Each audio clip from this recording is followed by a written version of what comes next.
From First Paw Media, sponsored by First Paw Coffee Company, this is the Dog Driver Show. Visit our website at dogworksradio.com. Now here are your hosts, Robert Forto and Kourosh Partow. Hello and welcome everybody. This is Robert Forto and I'm here with my co-host Kourosh Partow. We are the Dog Driver Show, and today we have a guest calling in from Europe. KP, who do we have? Today we have what I call in our lingo, people like myself, an old-timer who has been in the sport for many years. Actually, Rune Haugmo is calling us from Norway, and he has been in the sled dog sport for many years. I've been following his team and his dogs on social media. Beautiful dog team he has, a lot of sled training and a lot of posts that he puts about his team on internet.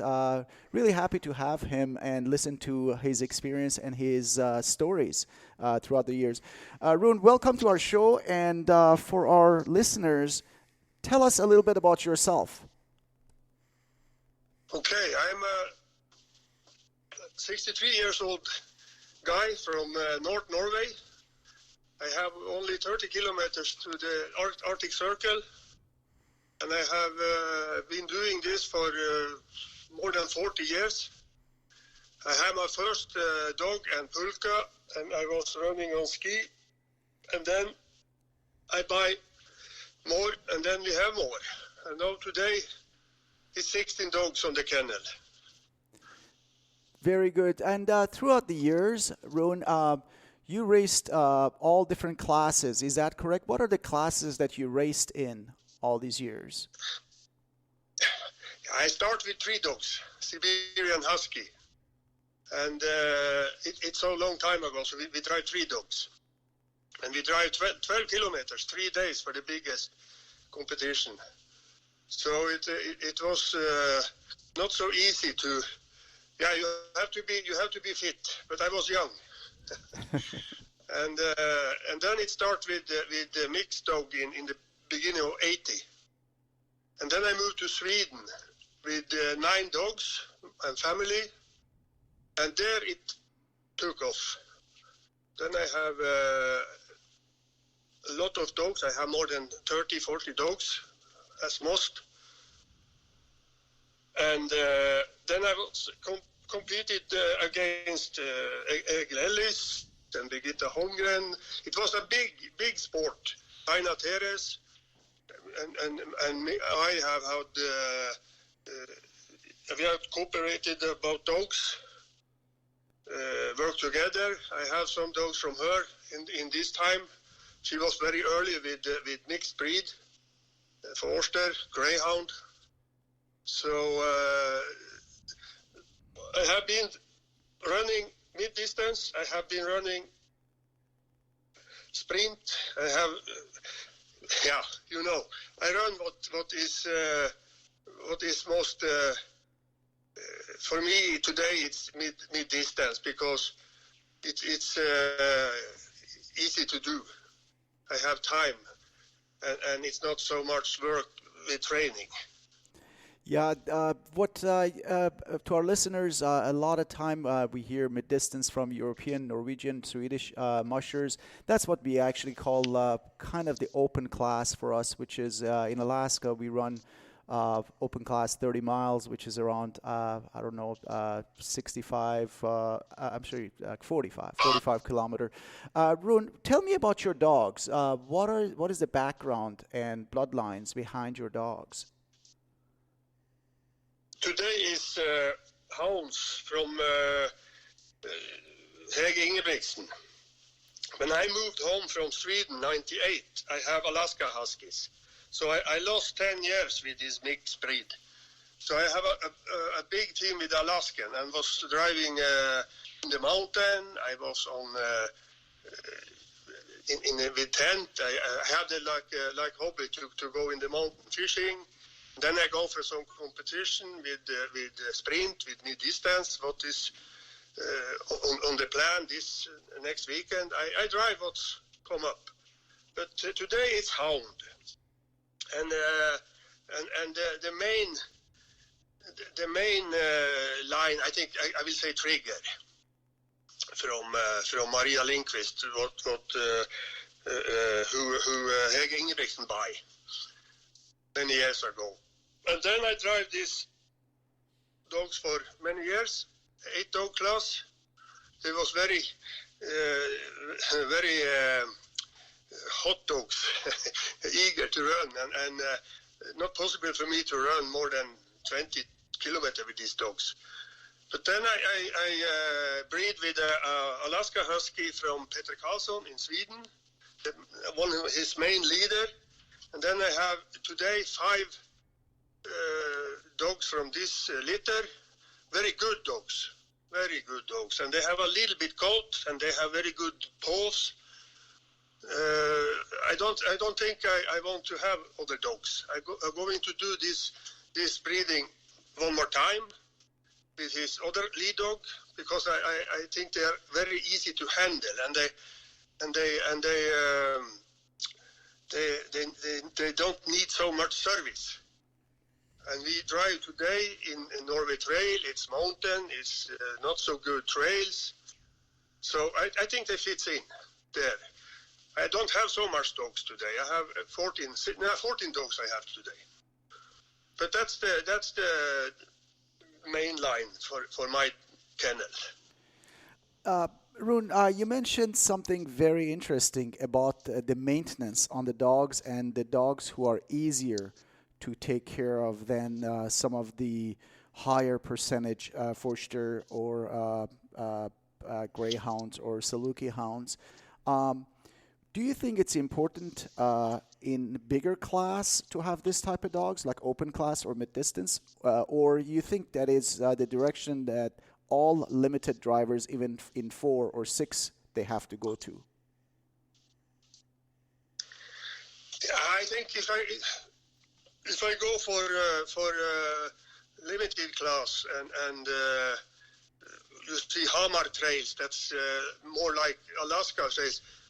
I wish I had 20 of these dogs, because they are very fast. They are big. They are 67, 68 on their shoulders, and they have a beautiful run throttle. But they are not like this hound you see we had before. And in Europe, if I compete with Heine Winter up the hills, he beat me. But if I want to go limited sprint, 16 of these dogs, 14, 16 of these dogs, I think I could do very well on trails like Alaska, and we have in Sweden, Kiruna, Hamar. Very interesting.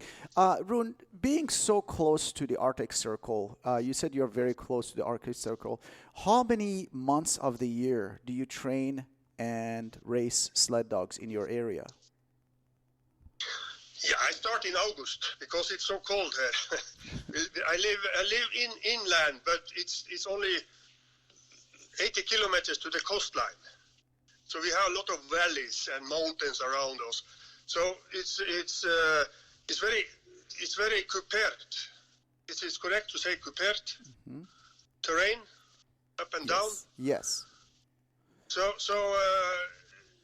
I can train from August. For I have a lot of area to train on with my cart. I have a troll cart. I do 8 to 10 dogs, so they get very strong. And then snow coming early here, but it could be a little bit wet. But I have very good training. What you call it? For training. So I can't complain if I come for a competition and say, no, I have trained so bad. That's not true, because I have very good training conditions. And how late in the season do you stay on the sled? All the way through April and May? Like right now, do you have snow? Yeah, I can go up to the next valley here, and then I start with the sled and go into the mountains. So I see Thomas Werner now was on the Saltfjellet. It's near to me. He has been there for 1 week, driving his Iditoro team for fun. Yes. So, but today have been very hot, so it's going very fast now when the snow is melting. But last year I have 1.5 meter behind my house in 16 May. So Yes. this year it's not so much. Roon, you mentioned that you started this sled dog sport many years ago. I said around 40 years ago, I guess. And you mentioned some of the names like Birgitta Holmgren, Egil Ellis, I'm sure Maria Lindqvist. What is the difference today from those days, and how did the dogs evolve from those days? Yeah, from 1990, when I was winning the Scandinavian Open Championship with 10 dogs in Kiruna. It was 3 days, 21, 22 kilometers. I think the speed was 27, 28. Today we go 3-4 kilometers faster per hour on that trails with the dogs. The dogs have been better. The drivers take more care of the dogs, and it's happened a lot from 1990 today with the dog team. So it's not, and then this mixed breed do that the speed and the speed was very much higher. I have 3 days I have this diploma on the wall. They have the time. I have 44 minutes for this distance. Today it's 38, 39, 40. So it's big difference on the team. There's faster team and maybe better food, better training. I don't know, but I think it's the reason. Better training, better food, better dogs. Speaking of dog food, Roon, I've talked to several bigger teams in Scandinavia. They feed fish from the lakes around them and mix it with commercial food. What is your diet? How do you feed your dogs? Today I feed with Royal Canin, 4-8. And then I have meat from Woman Hundmat. And I use this whale and chicken food they're selling. It's 6 kilos, pieces. And it's chicken, whale and chicken, because we have a lot of whale in this area, and they buy up a little bit of this, and then they produce dog food. And then I use salmon oil. And then before this corona, we have a big, butchery in the area, so I can go there for stomachs from the cow. I buy it very, very cheap, and then I have a big machine that then I can cross it and have it in the freezer. So, but now it's 1.5 years since we have this stomach, and the stomach is very good because it's a lot of protein and minerals in this cow stomach. Not so much fat today, so we need to have more fat if it's cold. But this dog I have today, the half of the team don't need so much of this. If I have this all trigger litters, they need a lot, and they're freezing, and I need to take coat on them if it's blowing and 5 minus. So it's a lot of job with these dogs. Yeah, but the main food for me today is from Woman Hundmat, and this is whale and chicken and 4008 Royal Canin. Roon, you talked about Corona just shortly a few minutes ago, and how did that affect your season overall and the racing season around Norway? Yeah, it was closed, everything. I know. I was home. I used to go down to Hamar in between Christmas and New Year, and then me and my wife stayed there for 2 months because we have a lot of competition there. We have this Norwegian Championship, we have Norway Trail, and then I go to Sweden and go for this Vindelaus race on the river, the relay. I have been there for more than 30 years, so I am a legend there. But this year, nothing. We have, I know, it was a lot of activity on Hamar with Lena Boysen and Kjetil was doing this one day unofficial competition. But in Norway, nothing. The Femund was down, the Finnmark was down, everything was down. So it was not. But I training. I have a lot of motivation. I think this is fun. So I training and drive my dogs.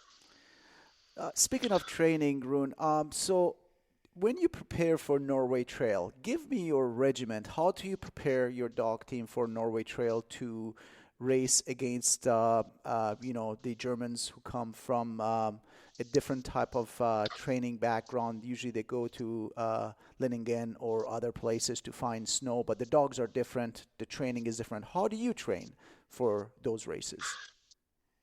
Yeah, for me, it's very important to have a good autumn, to train good in the autumn, the ground training. And now I am a pensionist, so I can have my dog free. I am more than 1 and 2 hours out with them almost every day. They can swim, they can run, I play with them. So it's a lot of training. And then I don't train so much on the sled. I train on the sled a lot, but I don't go so long. I can take 25, 35 kilometers 2-3 times, and then I go down to 16, to 14, to 20, because I'm a little bit afraid that the dogs could be too much. They get what you say, fed up. Mm-hmm. So I think we need to have the mentality in the dog's head very on top. So I try to play a lot with them, and then I don't go so many long. This year I was driving 2 or 3 times 35 kilometers with the 8 dogs team. So try to keep them in activity as much as I can, and then try to keep the head intact, so they want to go. And then but the autumn is very important to ground train. So if you're training 35 kilometer, so basically you're training less miles than the competition distances, or more? Because Norway Trail, I thought that it was more than 35 kilometer per stage. Yeah, we drive there for, I have been there 3-4 years, and I think maximum was 45 kilometers one day, but it's 35 to 42, 3 kilometers. And then we can have some 25. But there is very, very hilly, it's mountain. Not like in the Alps, not like Gran Odyssée, but it's tough trails and not good condition every day. It could be a little bit snow, it could be a little bit windy. So I think it's more important to train the dogs to can go in trails that not so good. Because in Hamar we have always, with Kjetil's new machine, we have so good trails. So it's like parquet. It's like a floor. So I think it's good to go out and do a little bit different training. Yeah, I see the videos that Kjetil puts about the trails in Hamar. Alaska trails are actually a lot like Hamar Trail. Our trails are very, very flat and very, very fast and perfectly groomed usually. What about your trails? Do you have to maintain your trails yourself, or it's like a community trail, or it's a public trail, or a snow machine trail? No, we have an area up in an old mining area where they have a mining company. They take out iron minerals for 100 years. So it's a lot of big, dumper roads. Can I say dumper? The big machine. Okay. I think I don't know what you call it in English, but it's this 100 ton. They was going up and down there. And now they are inside the mountain. So we use the area around there. So we can go for 20 kilometers and have loops. We can meet, and we do the trails. It's a club. We have a club, and we are 6-7 people together, and we have some scooter machines and some equipment, so we can have good trails. But then it's snowing a lot there. It can come a half-meter snow for one night, so it can be a little bit hard work some days. but we are a bunch of people who do this together. So we have an area, we have a parking place, and there we are allowed to do the trails, and we can use the machine. Because in Norway it's very restrictions, laws for using machines out in the fields, because there's a lot of private grounds. In Sweden it's much easier. You can go where you want. Okay. So any races in the area or on the trails where you live, or you have to travel for races, Roon? I have to travel because here is no in North Norway from Trondheim and up is nothing. But then you come to Finnmark, you have this long distance. So Hege and we have to go south or to Sweden, and we go to Hamar this day, and because there we lay training, we have a lot of social. We can be together. It's before German come up, become Swedish people. Corona have stopped a lot, but then we train there, and if we are smart, we say to Kjetil, don't drive every day with the machine because we need some bad trails. And then we have in Norway Championship we have 2 weekends, so we can go 6-dog team, and we can go limited, mid-distance, and sprint. So if I want to go, 2 years ago I was number 3 in the 6-dog team, mid-distance, and 2 weeks later I was second in the limited class, 12 dogs, pool, if you say, with Hege and Kjetil and this Hans Lindahl, Sissel, Vos Mølmer. So then we have some small 1 days. It's a lot of activity in Hamar. And then we go Lenningen, and then we have 1 week there, and some of us go over to Sweden, and then we drive this relay 400 kilometers down the Vindelälv River in Sweden. That's very fun. It's a fun party for ending the season. And there we have a lot of young people. We have skiers. We have mastart, and it's fun. It's fun for everybody. It's like, but it's hard competition. We want to win, but last year Taina beat me, so we have some. I have some revenge to do next time. From Taina, right? Taina is like, I don't say anything. I know Taina for 40 years. Yeah, she's a very, very good friends. Very good lady. Roon, I interviewed lots of open drivers, or what you call mid-distance drivers, from Scandinavia and from Europe, Central Europe, racing these mid-distance races in the Alps or in Norway. And it seems like there is a type of dogs that they are breeding for those specific mountainous races. You made a comment about it, that those dogs are powerful dogs. However, they are not as fast as some of the dogs that we had previously. Is there a common ground between the two, or you think these are completely different style of dogs?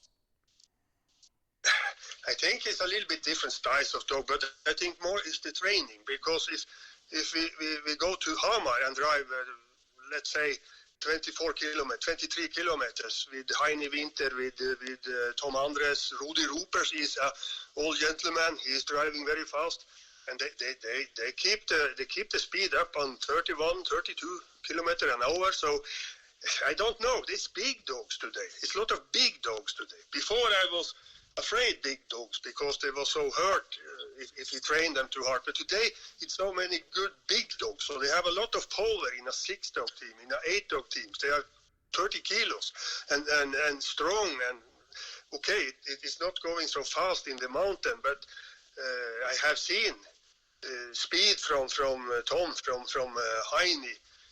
It's 27, 28 kilometers an hour in a 40 kilometers distance with 8 dogs in the mountains. So they are fast, but I don't know how they can do on Tudor track in Fairbanks. I don't know, but if you train them for 1 season for that, I think they can go very, very good.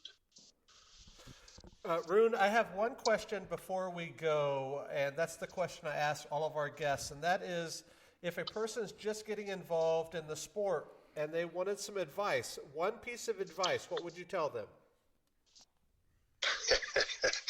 Yeah, be sure of it before you start up with a lot of dogs, because it takes time, it costs money, but you need to have. I used to say it had to sit in